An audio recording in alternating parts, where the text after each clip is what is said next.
chapter a day, coming to you in the spirit of Imhotep.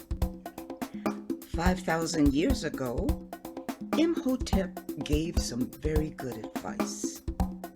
He said, "Student, first know thyself. Then, knowledge of God and the universe will be available to you." I believe that's great advice. I'd like to remind everyone that this is an Afrocentric channel that's designed to present information and knowledge and issues from an African perspective. It can only be authoritative if I bring it from an African perspective, since I am an African woman dealing with African issues. Now, anyone who objects to my broad use of the term African, and I use it for all people of African descent, anyone who objects, then this channel is not for you. You can always go to another or different channel. On this channel, I follow the wisdom stated by the late and great Malcolm X, who said, "Just because a cat gives birth in an oven, it does not make the kittens biscuits." Well, that only takes common sense. But we know common sense is not common. Okay, fam, let's get on with part one of the tutorial to unwash African brains.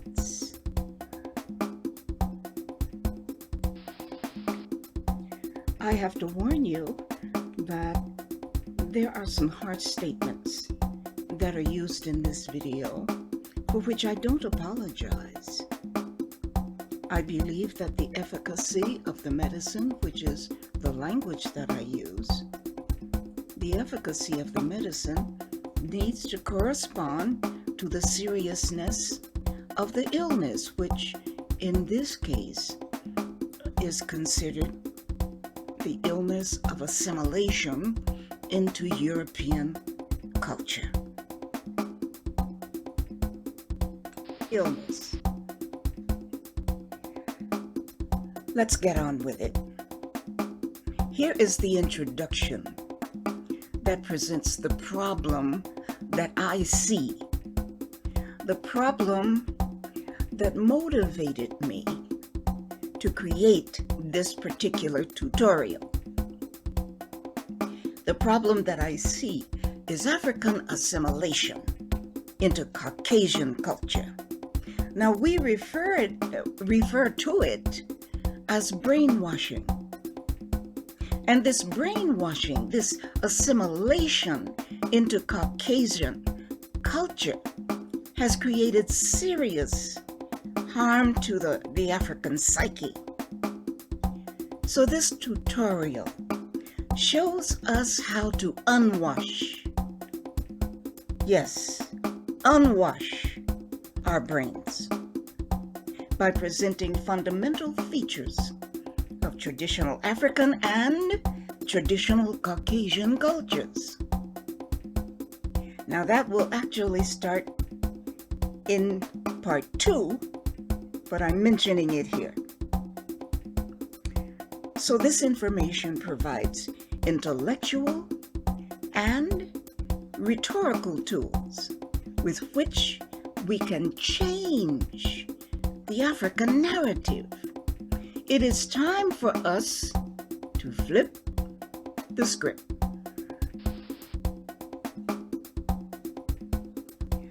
The primary purpose of this presentation is to provide cognitive tools, mental tools, intellectual tools, as well as spiritual empowerment that we can use against Caucasian domination. The secondary purpose is to assist in the liberation struggle against the ongoing slavery and colonization that we've experienced for more than 400 years. It's time for us to flip the script.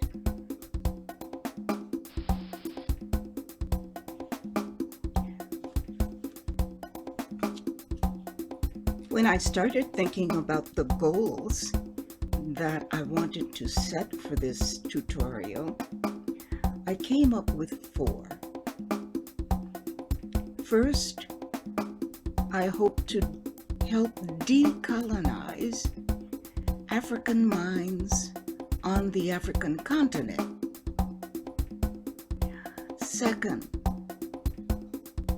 I would be happy if this tutorial assists in unshackling enslaved African minds throughout the Western diaspora.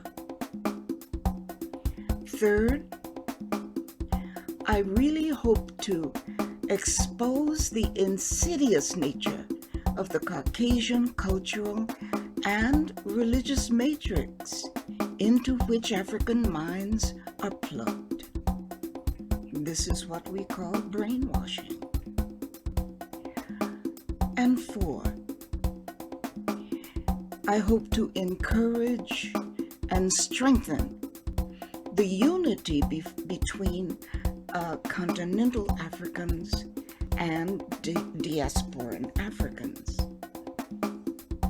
Now, those Black folks who prefer not to identify as being African, you can simply disregard this entire presentation. The enlightenment in this tutorial is just not for you. You are not ready for it. But at least sometime in the future, if you do become ready, then this tutorial is just out there waiting for you, so you'll be able to find it.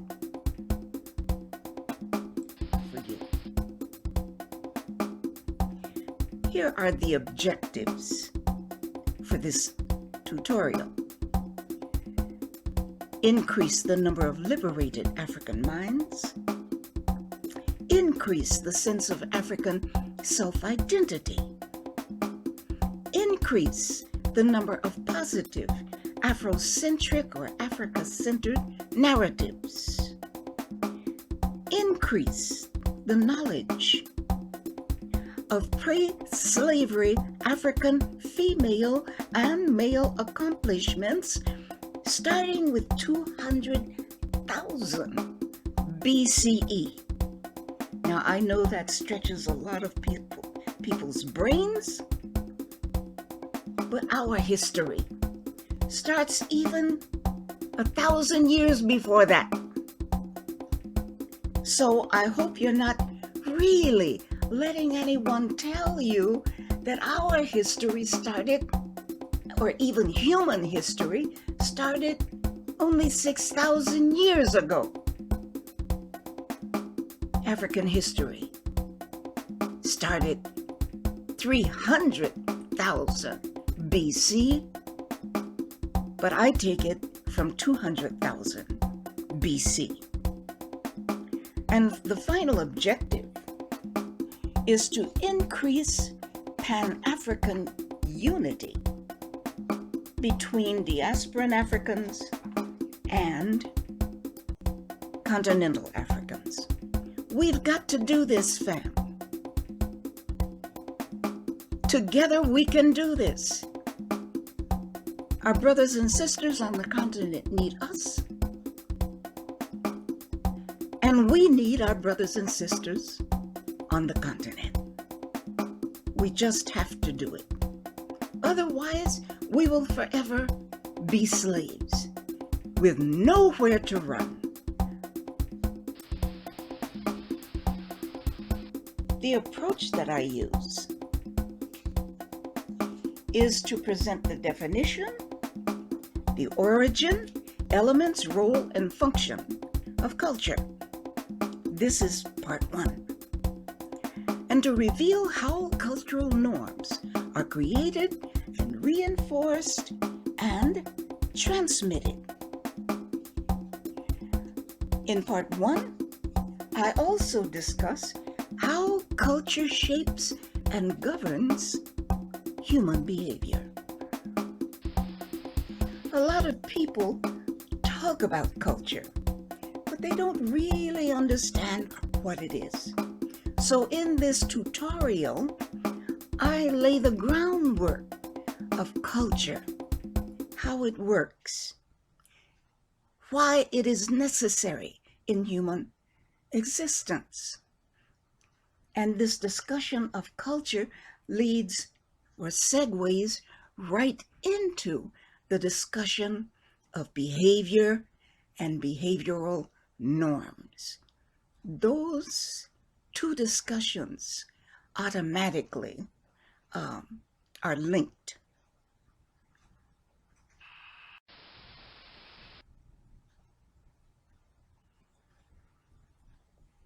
What is the definition of abstract culture?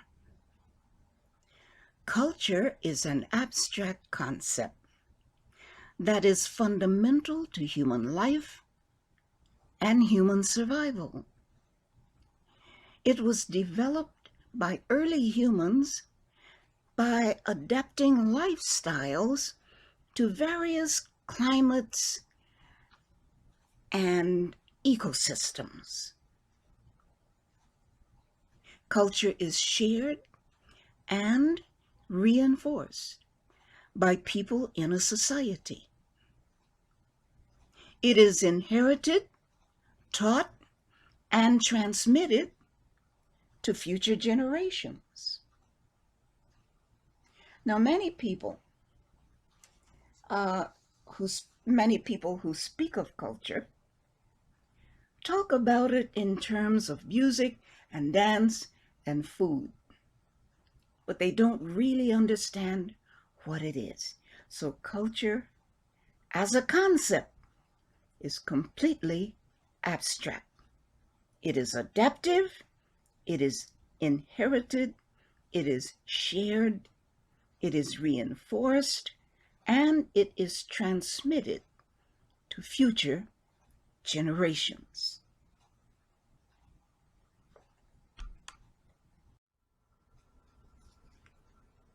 What are the elements of abstract culture? Well, the concept of culture is comprised of 3 abstract elements. All 3 are shared and reinforced. The first element is attitudes. Attitudes are preconceived ideas about people, places, and things. The second element is beliefs. Beliefs are held as being both real and true. And the third element of abstract culture is values. These are the highest ideals within a society. And remember, all 3 of these elements are shared and reinforced, both actively and passively, by the critical mass of the society.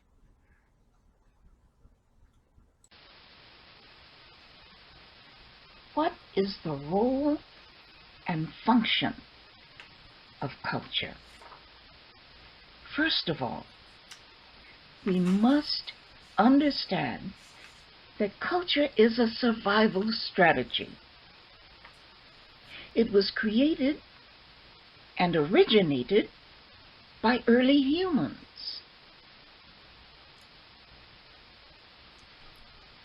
They created it in order to continue to exist, to live, to function, and prosper under adverse circumstances. The role and function of culture as a survival strategy is also meant to withstand many hardships by creating new behaviors, new tools, and new techniques that will overcome unfavorable situations. Now, this brings in a discussion of self-identity. Self-identity relies upon the worldview, the cultural and historical knowledge, human interactions, and the role played by individuals and groups within the society.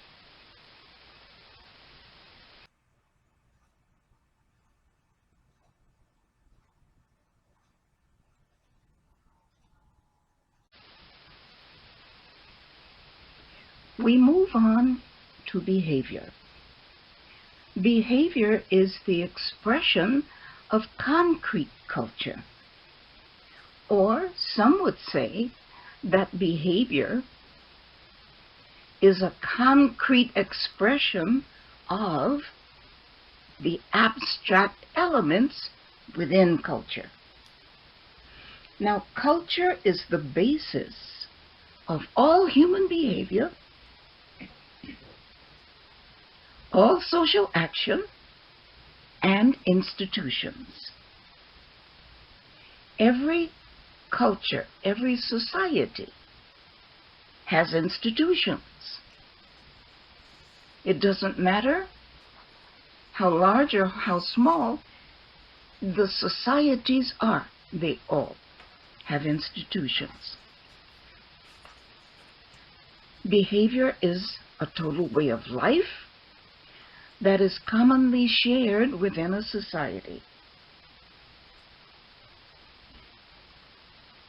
Behavior is concretely seen in artistic and social expressions, such as speech, dance, and tastes that are valued by a society. Now, these things are concretely seen in dance, visual art, color preferences, manners of dress, food, etc., etc. That's behavior. Once we have behavior, we can see it. Behavior is a concrete expression of abstract elements within culture.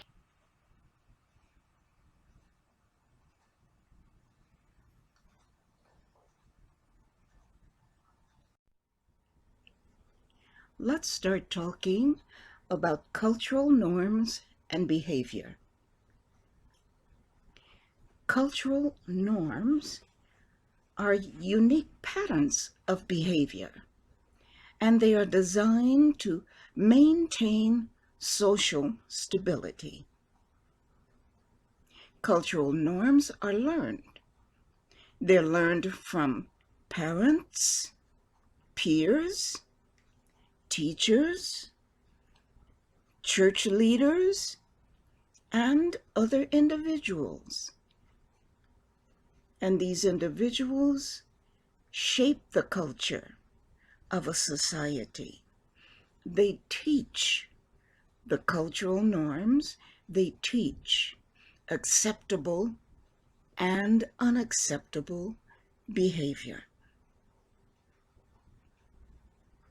Cultural norms exert a form of social control.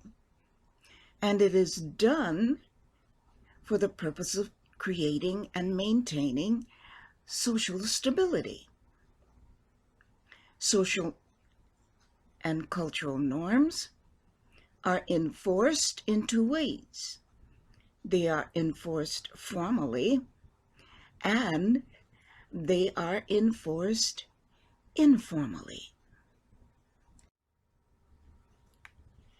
How do cultural norms develop?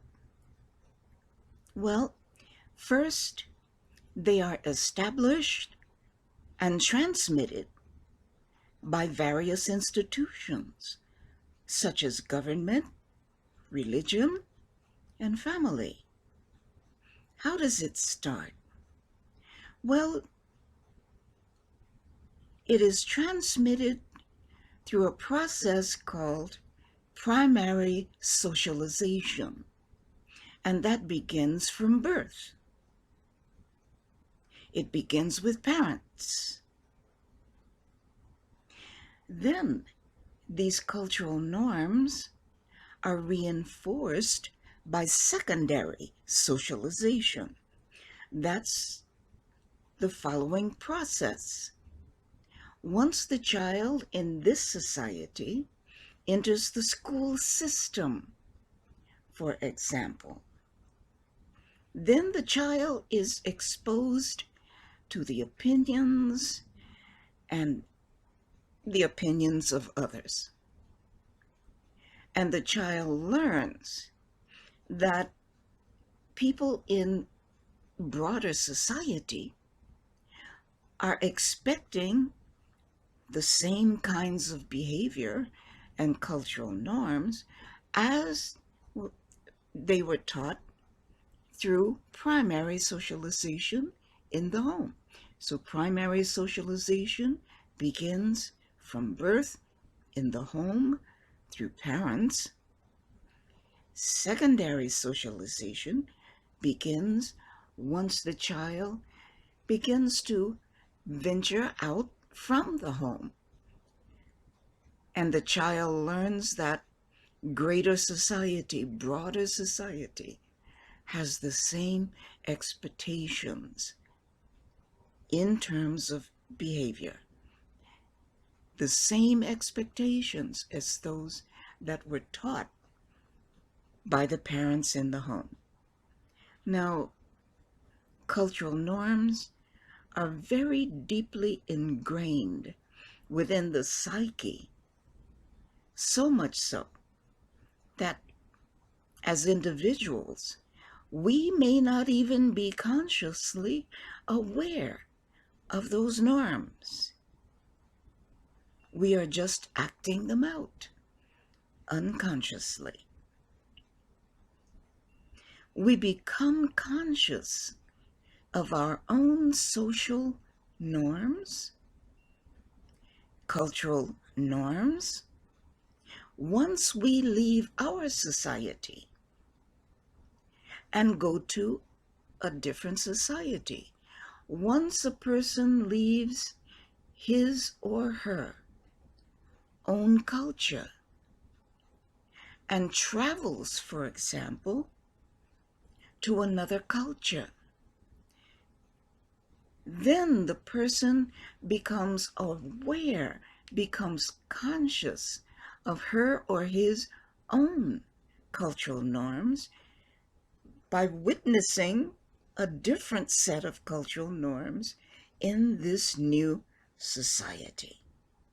And very often, one society will appear dysfunctional from the other's perspective.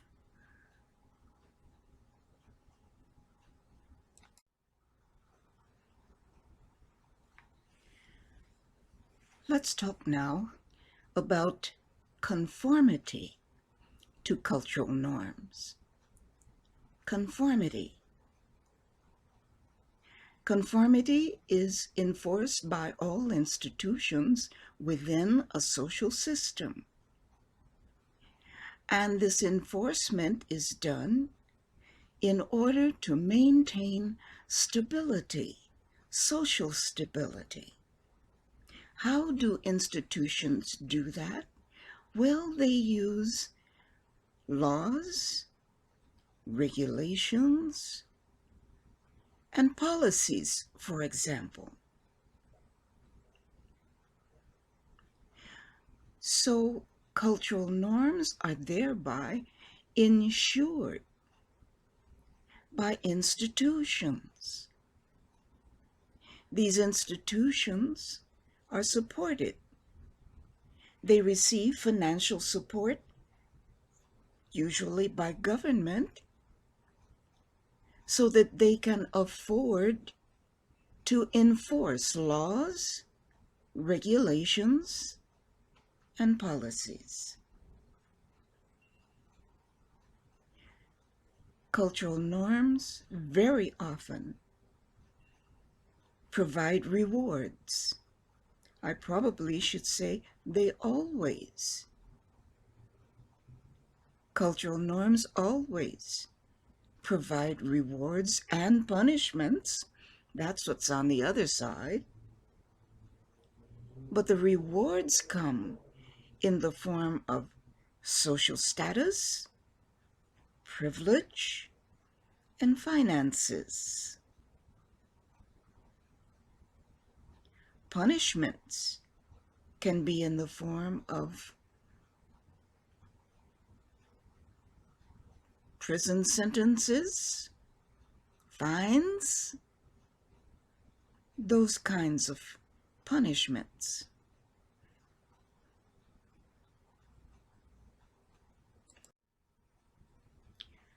Well, I'm rounding up part one with this diagram. The diagram represents the three abstract elements of culture that are found in the human psyche. So we discussed attitudes, beliefs, and values earlier, and we end part one by reminding you of what they are. Attitudes are the most numerous of the three elements, and attitudes are easily changed through experience, travel, study, that kind of thing. Now, beliefs are fewer, but beliefs are stronger and harder to change because they're held as what is both real and true. But they're fewer in number than attitudes. Now we go on to values. Values are even fewer in number. However, they're the most powerful. Values can be understood as the puppet masters of human behavior, and they're very hard to change. When there is a change in values, that is really the only way to create long-lasting, voluntary change in human behavior.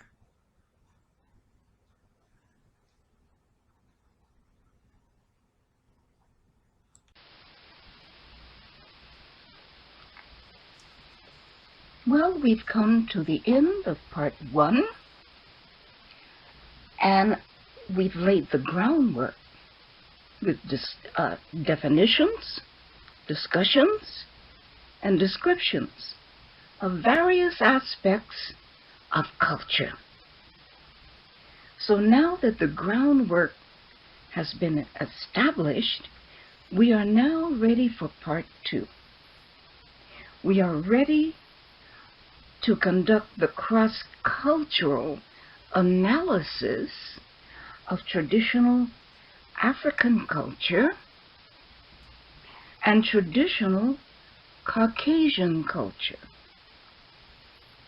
We will then move on to the next step of discussing African assimilation into Caucasian culture, into the machinery of the Caucasian culture with all its unique features. Now, it's what I call the Caucasian cultural matrix. So I discuss the harmful effects of such assimilation on the basis of one's mother culture being a survival strategy. Once you reject the mother culture and then assimilate into a different culture which is hostile to you, it creates a lot of harm. So that will be in part 2. Well, fam, thanks for tuning in. Please remember to hit those like, share, subscribe buttons, and remember the words of Imhotep. Student, first know thyself, then knowledge of God and the entire universe will be available to you. God bless you, and I will see you next time. Tune in for part 2. I'm sure you will enjoy it. I'm sure, I am absolutely sure, you will learn a great deal. So God bless you, and I will see you in part 2. Thank you.